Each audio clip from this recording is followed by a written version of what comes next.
I wonder what Vanguard card I'm talking about today.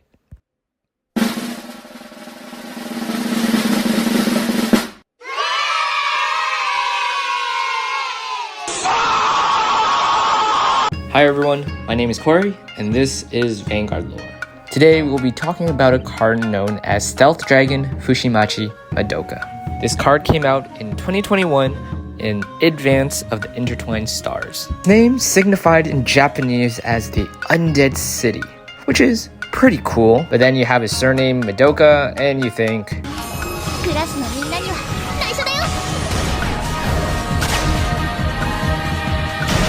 having really generic effects, it is applicable in multiple different decks, but it's pretty terrible.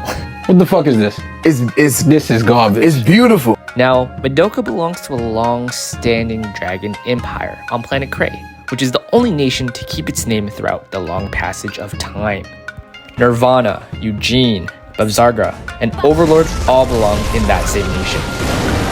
In particular, its clan actually originates from the Nubatama clan, known greatly for their espionage and reconnaissance.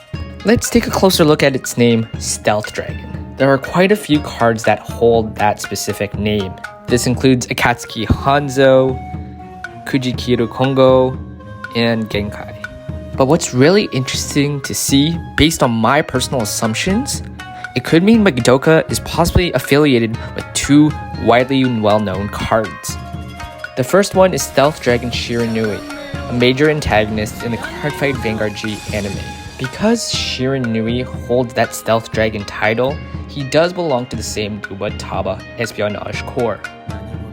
However, this was back in the olden days, so you can kind of think of it more as an ancestor to Madoka. The second one, though, is its ties to the great Shoujo Doji. If you don't already know, Shoujo Doji is the Vanguard for a specific Dragon Empire deck that is absolutely crushing it in the Vanguard TCG. And I say TCG because it kind of got hit.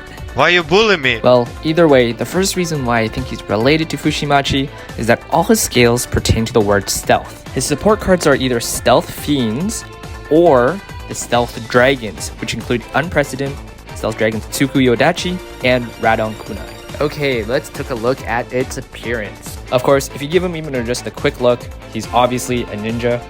The problem is we can't really classify what kind of ninja he is. These guys in real life date back to as far as the 12th century, and all of them had different positions of power. Ranks like Jonin, Chunin, Genin, and even the specialized class doesn't really fit the bill with what Madoka is. I believe the amount of information given out from his lore is not substantial enough to classify him in one of these categories. As for its weapons, it is really easy to identify his ninjato, which he carries on his back.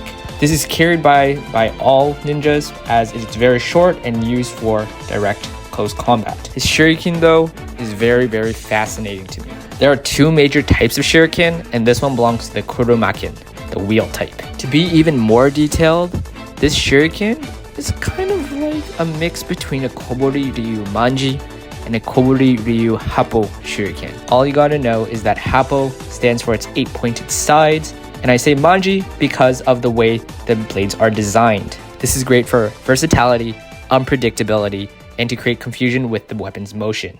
Last but not least, let's talk a bit about its lore. Currently, Fushimachi is ongoing a spy mission, tracking down a group of individuals who seem to hold a secret to something.